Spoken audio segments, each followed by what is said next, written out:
टमाटर को कोई छीन के ले जाएगा, इसीलिए लाकर बना के लाया है ना। टमाटर को तिजोरी में रखना पड़ेगा। हाँ, लाकर और सिक्योरिटी के साथ आया है।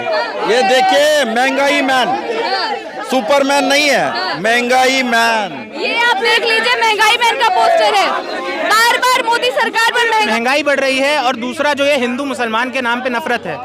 देश का बहुत बड़ा तबका है, हिंदू तबका है, जो इस महंगाई से त्रस्त है। आज की तारीख में केवल गरीब के लिए जीना मुश्किल नहीं हो रहा है, मध्यम वर्गीय के लिए हो रहा है। मैं वापस वही सिलेंडर का एग्जांपल दूंगा। 1200 रुपए का सिलेंडर, 400 रुपए किलो का अदरक, 2 लाख रुपए में साल की पढ़ाई। क्या ये एक मध्यम वर्गीय परिवार भी कर सकता है हासिल? मैम, टमाटर में गले में डालकर ये गुल्लू खाद में लेकर कहाँ जा रहे हैं? देखिए, सरकार को बोलना चाहते हैं कि टमाटर इतने महंगे हो गए, महंगाई बढ़ गई है कि जनता त्रस्त है और उनको जगाने का काम हम कर रहे हैं। सर, ये क्यों ले रखा है आपने? क्या है ये? देखिए, टमाटर को कोई छीन के ले जाएगा, इसीलिए लाकर बना के लाया है ना। टमाटर को तिजोरी में रखना पड़ेगा। हाँ, लाकर और सिक्योरिटी के साथ आया है। मतलब ये आप देखिए कि पूरा एक वाक्य बनाकर लाए, तिजोरी हाथ में कि टमाटर तिजोरी में रखे, पोस्टर हाथ में और 2 गार्ड लेकर चल रहे हैं कि टमाटरों को बचाना पड़ेगा। सर, पोस्टर पे क्या लिखा हुआ है? पोस्टर पे क्या लिखा हुआ है? ये देखिए, महंगाई मैन, सुपरमैन नहीं है, महंगाई मैन। ये आप देख लीजिए, महंगाई मैन का पोस्टर है। बार बार मोदी सरकार पर महंगाई के आरोप लगते हैं, बार बार विपक्ष बोलता है कि महंगाई पर बात कीजिए। बहुत हो गई महंगाई की मार, अब की बार मोदी सरकार। नारा किसका था? उसी का था। अभी क्या है, माँ शब्द भूल गया है, महंगाई को भूल गया, मणिपुर को भूल गया। नरेंद्र मोदी नारे सुनो। मुर्दाबाद, मुर्दाबाद। नरेंद्र मोदी हाय हाय हाय हाय हाय हाय। मोदी तेरे शासन में आग लगी है राशन में। लगातार यहाँ पर बैठ गए सड़कों पर और लगातार वही आरोप कि मोदी सरकार, शर्म करो, और महंगाई की मार बहुत हो चुकी है। सड़क पर यहीं बैठ गए ये लोग, जमावड़ा लगा लिया है। महिलाएं मौजूद है जिन्होंने गले में टमाटर, नींबू, मिर्ची की माला डाली है और तिजोरी साथ में, और 2 वॉचमैन को साथ में बोल रहे हैं कि टमाटरों को भी अब सुरक्षा की जरूरत है। कोई टमाटर की माला पहनकर आया है, कोई मुखौटा लगाकर आया है, कोई गार्ड्स लेकर आया है। आप ये सिलेंडर को लेकर आ गए हैं। देखिए, अगर इस सरकार के शासन में जनता को इतनी पीड़ा झेलनी पड़ेगी तो कांग्रेस पार्टी के कार्यकर्ता के पास और कोई चारा नहीं है, बट क्रिएटिव होना पड़ेगा। और इसमें भी मैं बता दूं कि कांग्रेस पार्टी को कितनी दिक्कतें हैं। अगर आप इस पे, आपके कैमरामैन यहाँ जूम करेंगे तो आप देखेंगे हमने एक चेपी चिपका रखी है। ये इसलिए करना पड़ा है कि जब तक ये सिलेंडर के होर्डिंग छपके आते हैं तब तक सिलेंडर का दाम बढ़ जाता है, तो अब हमें लास्ट सेकंड में ये चेंज करना पड़ता है भाग भाग के। विडंबना देखिए देश की कि जिस देश का प्रधानमंत्री एक चाय वाला है। चाय में अदरक तो हम सब पसंद करते हैं, आप भी करती होंगी, मैं भी करता हूँ। अदरक आज 400 रुपए किलो है। ये प्रधानमंत्री, चाय वाला प्रधानमंत्री अदरक का प्राइस संभाल नहीं पा रहा है। जो इनकी वित्त मंत्री है निर्मला सीतारमण जी, वो कहती हैं प्याज के प्राइस से मुझे मतलब नहीं है, क्योंकि प्याज तो हमारे घर में खाते नहीं है। चीज़ें जो मालाएं पहन रखी हैं, इनके दाम आज की डेट में आभूषणों से कम नहीं है। टमाटर 300-300 रुपए किलो की लोग माला बना के ला रहे हैं। अच्छा, इसलिए आभूषणों के तौर पर पहन कर आए हैं गले में।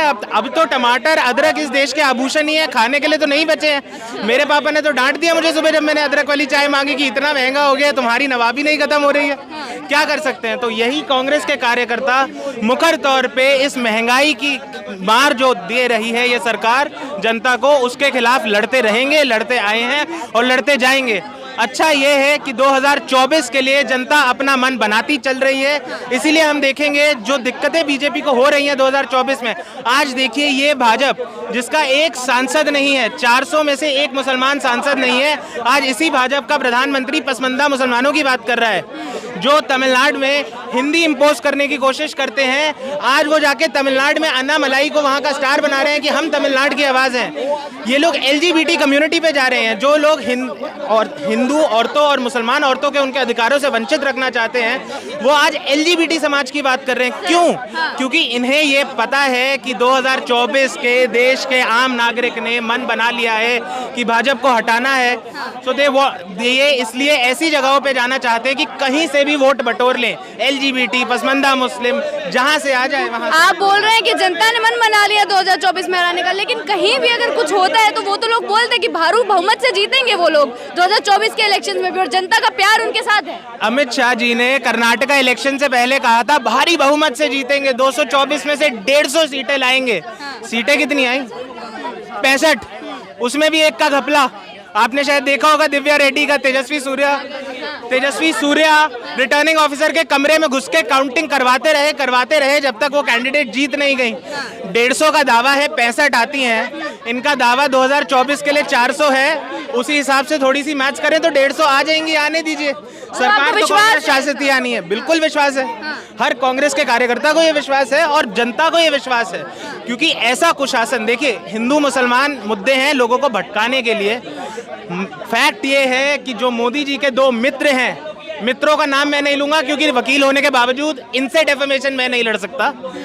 इन 2 मित्रों के नाम सारे पोर्ट, सारे एयरपोर्ट, सारी सड़कें, अब तो ट्रेन की भी बेचने की बात आ रही है। जो ट्रेन बैकबोन है हमारी इकोनॉमी की, उसकी भी बात आ रही है कि कुछ पटरियां प्राइवेटाइज करी जाएंगी, कुछ डब्बे प्राइवेटाइज करे जाएंगे। धीरे धीरे जो ये आज हम सिलेंडर के होर्डिंग लेके खड़े हैं, थोड़े दिनों में रेल के डब्बे होर्डिंग लेके खड़े मिल जाएंगे। 400 रुपए की टिकट अब 1000 रुपए की होगी। आप ये देखिए महंगाई कहाँ जाती जा रही है। कौन सी एक चीज़ है? एजुकेशन देखिए आप, IIT, JNU, दिल्ली यूनिवर्सिटी, ये वो संस्थान थे जो कांग्रेस ने, नेहरू सरकार ने, बाकी की सरकारों ने भी, मैं कहता हूँ, मैं सच सच बोलता हूँ, कांग्रेस कार्यकर्ता होने के बावजूद वाजपेयी सरकार ने भी पढ़ाई के लिए काम करा। हर सरकार पढ़ाई के लिए काम करी है। वो इन संस्थानों ने लोगों को ये अपॉर्चुनिटी दी कि गरीब से गरीब घर का लड़का, एक ऑटो वाले का बच्चा, एक चाय वाले का बच्चा आके इन संस्थानों में पढ़ के गूगल का, माइक्रोसॉफ्ट का CEO बन सके। लेकिन आज क्या है? NLU की फीस, जो लॉ यूनिवर्सिटीज होती हैं सरकारी, 3 लाख रुपए महीना। IIT की fees, technology institution, engineering, 1.5-2 lakh रुपए महीना। सर आप प्राइवेटाइजेशन की बात करें तो उसपे भी यही तर्क आता है कि प्राइवेट होने से चीजें बेटर होंगी, बढ़िया चीजें हो जाएंगी क्योंकि ध्यान रखा जाएगा चीजों। मैम बेटर मेरे और आपके लिए हो जाएंगी। आपने पहने हुए होंगे हजारों के कपड़े, आप अफोर्ड कर सकती होंगी 10 लाख रुपए की एजुकेशन, शायद मैं कर सकता हूँ। लेकिन जो देश का आम नागरिक है, जो एक रिक्शा वाले का बेटा है, जो एक काम वाले का बेटा है, जो एक ड्राइवर का बेटा है, वो 10 लाख रुपए नहीं अफोर्ड कर सकते। हम सब चाहते हैं कि हम पढ़ें, हमारे बच्चे पढ़ें, हमारे मित्र पढ़ें, लेकिन वो तभी हो पाएगा अगर जो एजुकेशन है वो एक्सेसिबल रहेगी, एक ऐसी मोल पे लोगों को उपलब्ध कराई जाएगी जो ले सके। अब आप मुझे ये बताइए, किसी घर में अगर कोई 20,000 रुपये महीना कमाता है तो क्या वो अपने बच्चों को एक ऐसे कॉलेज में दाखिला करा सकता है जो 10 लाख है? मैं वकील हूँ, मैंने लॉ करी है, मैं अपना उदाहरण दे देता हूँ। जिंदल लॉ स्कूल आज की डेट में सबसे अच्छे लॉ स्कूल्स में से एक है। दिक्कत क्या है? फीस है 40 लाख रुपए साल की, कोर्स की। 40 लाख रुपए की फीस क्या कोई आम आदमी दे सकता है? नहीं दे सकता। मेरे कोर्स की मैंने दिल्ली यूनिवर्सिटी की संस्थान से करा है, IP यूनिवर्सिटी से। हमारी फीस थी 2 लाख रुपए। क्या गरीब आदमी दे सकता है? एकदम गरीब आदमी नहीं दे सकता, लेकिन मध्यम वर्गीय लोग दे सकते हैं। यही बात करिए आप दिल्ली यूनिवर्सिटी की, 10,000 रुपए फीस है। रिक्शा वाले का बच्चा भी वकील बन सकता है, बढ़ के जज बन सकता है। यही खूबसूरती थी हमारे पब्लिक एजुकेशन सिस्टम की, जो ये सरकार एक एक करके हर डोमेन में, चाहे इंजीनियरिंग हो, लॉ हो, फैशन डिजाइनिंग हो, हर डोमेन में जिसे खराब करा जा रहा है कि एजुकेशन को इतना महंगा बना दिया जाए कि जो केवल आपका टॉप 10%, टॉप 5% है, केवल वही एजुकेशन का एक्सेस ले पाए, बाकी के लोग ना ले पाए। तो आप बताइए कि 2024 में क्या नजारा रहने वाला है अगर ऐसे ही चीजें बढ़ती रही? क्योंकि महंगाई सब देख रहे हैं, जनता त्रस्त है, बार बार सामने आ रहा है कि जनता महंगाई को लेकर बोलना चाहती है। देखिए वही है कि अगर जनता भारत जोड़ो यात्रा जब राहुल गांधी जी ने करी, उसमें हम देखेंगे कि बहुत ऐसे लोगों का समर्थन मिला जो कांग्रेस के कार्यकर्ता या नेता नहीं थे। क्यों मिला? 2 चीज़ों के खिलाफ उन्होंने सबसे मुखरता से आवाज़ उठाई कि जो ये महंगाई बढ़ रही है, और दूसरा जो ये हिंदू मुसलमान के नाम पे नफरत है। देश का बहुत बड़ा तबका है, हिंदू तबका है, जो इस महंगाई से त्रस्त है। आज की तारीख में केवल गरीब के लिए जीना मुश्किल नहीं हो रहा है, मध्यम वर्गीय के लिए हो रहा है। मैं वापस वही सिलेंडर का एग्जाम्पल दूंगा। 1200 रुपये का सिलेंडर, 400 रुपये किलो का अदरक, 2 लाख रुपये साल की पढ़ाई, क्या ये एक मध्यम वर्गीय परिवार भी कर सकता है हासिल? क्या एक बैंक का ईमानदार क्लर्क भी अपने बच्चों को पढ़ा सकता है, अदरक की चाय पी सकता है? आज की डेट में नहीं पी सकता। तो जितना भी ये हिंदू मुसलमान करके डेविएट और डिस्ट्रैक्ट करने की लोगों को कोशिश करें, सच्चाई आज की डेट में यही है कि लोग इनसे त्रस्त हैं और वो एक ऑल्टरनेटिव ढूंढ रहे हैं। लोगों को राहुल गांधी में एक ईमानदारी, एक सच्चाई नजर आती है। राहुल गांधी को बहुत इन लोगों ने पूरा अरबों रुपए लगा के, PR कैंपेन्स करके, मीडिया चैनल्स खरीद के राहुल गांधी की छवि को धूमिल करने की कोशिश करी गई है। लेकिन आज जनता देख रही है कि जिस व्यक्ति को जनता पप्पू पप्पू बोल रही थी, वो कोई पप्पू नहीं है, वो जनता का नेता है, वो सच की आवाज है, वो हिम्मत से डटा है, लड़ा है। उस पे ईडी का प्रहार हो रहा है, उसके मित्रों पे प्रहार हो रहा है, उनकी सिक्योरिटी छीन ली गई है। जिस व्यक्ति के पिताजी, जिस व्यक्ति की दादी माँ को टेररिस्ट ने, आतंकवादियों ने मार गिराया था, उस व्यक्ति को जो सिक्योरिटी दी गई कांग्रेस सरकारों द्वारा और बीजेपी सरकार द्वारा, वाजपेयी सरकार ने वो एसपीजी सिक्योरिटी उनकी बरकरार रखी, मोदी सरकार के कुछ साल भी वो बरकरार रही, लेकिन उनसे वो सिक्योरिटी छीन ली गई है। क्यों छीन ली गई है? क्या नरेंद्र मोदी यही चाहते हैं कि इस देश का इतना बड़ा नेता आतंकवादियों की बलि चढ़ जाए? उनकी सिक्योरिटी छीन ली गई, उनसे उनका घर छीन लिया गया, उनसे उनकी सांसदी छीन ली गई, उनकी बहन से, प्रियंका गांधी से, जो खुद एक प्रधानमंत्री की बेटी हैं, देश की एक नेत्री हैं, देश के लोगों का प्यार है उनके साथ, उन्हें उनके घर से धूमिल करा गया, उनके घर से। अगर सांसदी जाएगी तो घर तो छोड़ना पड़ेगा ना। मैडम सांसदी क्यों गई? मैं एक वकील हूँ। पिछले 2 डेफेमेशन जो होता है, अवमानना की जो क्रिमिनल कंप्लेन होती है, उसमें 2 साल मैक्सिमम, इससे ज्यादा की सजा हो नहीं सकती। कानून का जो प्रावधान है, भारतीय दंड संहिता 1860, डेफेमेशन 500, धारा 500, उससे बड़ी सजा नहीं है। राहुल गांधी ने क्या बोला था कि ललित मोदी भी चोर, नीरव मोदी भी चोर, ये सारे चोर मोदी ही क्यों निकल रहे हैं? उन्होंने कभी एक व्यक्ति के खिलाफ नहीं कहा। और अवमानना जो है वो एक व्यक्ति के खिलाफ होती है, और सब जानते हैं कि वो एक राजनीतिक भाषण था, वो व्यंग में कही गई एक बात थी, वो कोई इल इंटेंशन से कही भी नहीं थी कि मैं कुछ बोल दूं और इनका नुकसान करवा दूं। फिर भी उसके लिए उन्हें सबसे ज्यादा कानून में जो सजा है 2 साल की, वो दी गई। और हमें जानना है कि 2 साल की सजा क्यों दी गई।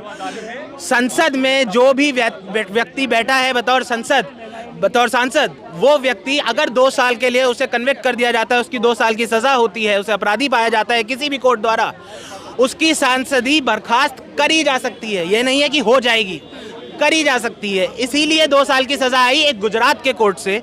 इसीलिए अगले दिन बिना इलेक्शन कमीशन से व्यू लिए हुए, जो अगेन कानून में इसकी ज़रूरत है कि आप इलेक्शन कमीशन, जो हमारी निर्वाचन आयोग है, आप उससे कंसल्ट करें। बिना कंसल्ट करे लोकसभा के अध्यक्ष स्पीकर ओम बिरला जी ने राहुल गांधी की सांसदी एक दिन में खत्म कर दी। एकदम से उन्हें नोटिस आ जाता है, तुम घर छोड़ लो। चिराग पासवान जो हैं, रामविलास पासवान के जो बेटे हैं, पुत्र हैं, वो 6 महीने तक बंगले में बैठे रहे, उन्हें नहीं हटाया गया। इतना बड़ा बंगला उनके पास था जनपद पे, लेकिन राहुल गांधी अगर एक छोटी सी किसी लेन में उनका एक बंगला है तो उससे तो हटाना पड़ेगा। ये साबित कर रहा है देश को कि ये सरकार जो है वो कितना डर रही है राहुल गांधी से, कितना घृणा करती है, और जो ये घृणा और डर राहुल गांधी के प्रति है वही इन्हें 2024 में भारी पड़ने वाला है। उसी डर के चलते ये हारने वाले हैं 2024 में, मैं लिख के दे सकता हूँ। जी, बहुत बहुत शुक्रिया आपका। तो कांग्रेस के कार्यकर्ता आज फिर सड़कों पर उतर गए हैं। मणिपुर हिंसा की बात हो या फिर अब महंगाई की बात हो, तो लगातार सड़कों पर उतरने का काम कर रहे हैं। लेकिन सवाल वही उठता है कि इतनी महंगाई में आम जनता का क्या? जनता के मुद्दे आप तक पहुंचाते रहेंगे, बने रहे हमारे साथ। शुक्रिया।